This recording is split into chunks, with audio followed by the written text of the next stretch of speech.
I am. Hi everyone, my name is Amy and I'm responding to Ryan's speech. So the claim I'm responding to is that excessive online video game use can lead to addiction. Now he had three secondary claims. The first is that online gaming addiction is similar to other behavioral addictions. The second, certain characteristics of online video games make them addictive in nature. The third is online gaming addiction is becoming a prevalent problem in society. My response to these claims is that excessive online video game use is not a legitimate behavioral addiction. According to the 5th edition of the Diagnostic and Statistical Manual of Mental Disorders, pathological gambling is the only activity considered to be a behavioral addiction.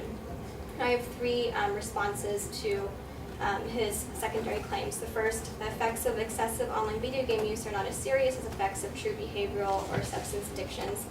The second, characteristics of online video games make them habit-forming but not addictive. And the third, that the advocate committed the fallacy of irrelevant argument. So back to the first secondary claim. The opponent claims that video game addiction shows similar signs of other addictions, that users become preoccupied with gaming, lose interest in other activities, and use gaming as a means of escape. Now, some users may experience these symptoms, but they are not similar to other addictions. My response is that effects of excessive online video game use are not as serious as effects of true behavioral or substance addictions.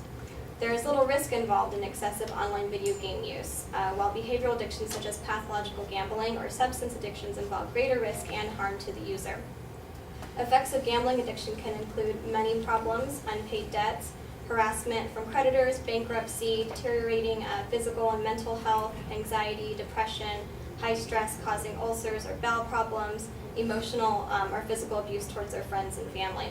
Effects of substance addiction can include driving under the influence, contracting diseases through shared needles, legal troubles, physical withdrawal, and long-term health issues relating to substance abuse.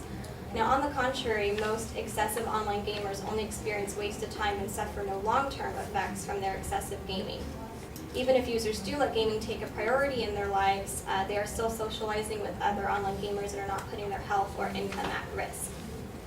Professor of Clinical Psychology at the University of Sydney, Alex Blazinski says, simply adapting and applying a set of diagnostic criteria used to define one disorder, for example, substance abuse or pathological gambling, to define a new disorder is not scientifically acceptable or logical. And now this brings me to his secondary claim. The opponent argues that online games are interactive, can continue indefinitely, have rewards and reinforcement, and can be used for mood modification. Now these characteristics describe many activities that are not considered to be addictive. Which brings me to my second response, characteristics of online video games make them habit-forming, not addictive. Interactive online gaming communities can be time-consuming and may be appealing to the user, but thus does not qualify them to be addictive. Alex Blazinski describes video gaming as a skill-based game designed to improve individual performance or compete against others in a multiplayer interactive game. In this respect, video gaming is no different from other activities in a broad range of domains designed to enhance performance, for example, billiards, golf, tennis, or basketball. He says there is an inherent tendency to categorize certain repetitive behaviors as addictive on the basis of adverse consequences, without taking into account the core requirement of impaired control manifested as the failure to cease or limit behavior despite the genuine motivation to do so. So if users do overuse online video games, it would most likely be because of an issue the user already has, not because video games have addictive qualities. Chartered psychologist and researcher for the International Gaming Research Unit at Nottingham Trent University, Dr. Richard T.A. Wood writes, it is concluded that the most likely reasons that people play video games excessively are due to either ineffective time management skills or as a symptomatic response to other underlying problems that they are escaping from, rather than any inherent addictive properties of the actual games. And in my third response, that the advocate committed the fallacy of irrelevant argument. Claiming that online gaming addiction is becoming a problem in society is another argument in itself and does not help to prove that excessive online gaming can lead to addiction. It is unnecessary. It is an unnecessary and irrelevant addition to the argument. So in conclusion, proving that the effects of online gaming use are not as serious as effects of other addictions, that characteristics of online video games make them habit-forming and not addictive, and showing that the advocate's third supporting claim was irrelevant to the argument, all help to refute his main claim that excessive online video game use can lead to addiction.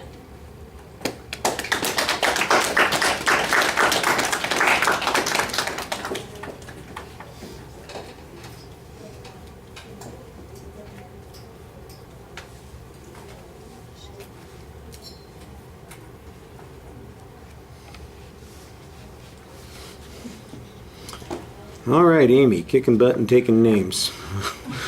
A really good job. I thought that you laid out the premise very clearly at the beginning that there's a problem with using these diagnostic techniques this way, that you can't apply them across platforms, for instance, and that there's a key difference that's missing on these things, and that is the negative consequences of the supposed addiction, that there is lack of a physical consequence or social consequences that are quantified there. I think that that's the strongest part of the argument. The first argument that you make, I think, is one of those, issues which the respondent would come back and say, that's why we're having the argument. In other words, the fact that it's not currently diagnosed or not currently classified as that, and the only one that is, the only behavior one that is classified as this is gambling.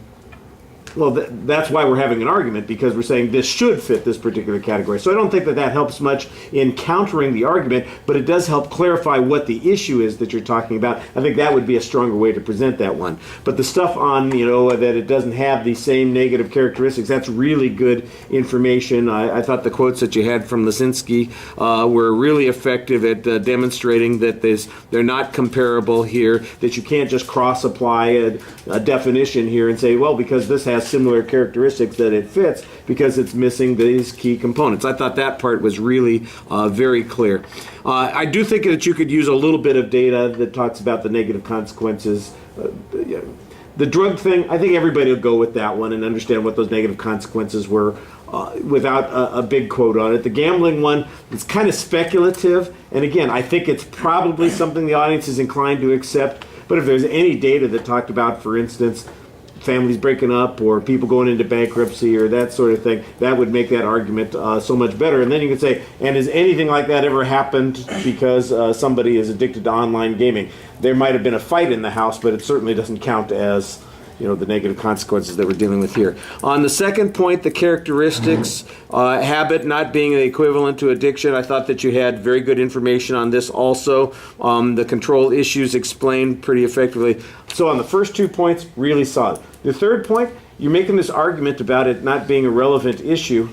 That's a reasonable claim, but I didn't think that you explained why it was not a relevant issue. I mean, you kind of made the claim, and I'm going, okay, so why is it not relevant? And there's not much summary of what the advocate's argument was and why it doesn't advance the claim that the advocate was making, or why it doesn't address this particular issue. So it felt a little bit to me like you had an argument here, but you didn't develop it the way you did the first point. So after the first and the second points, which were so well developed, it felt like I got shortchanged a little bit on that third argument. All right, thank you.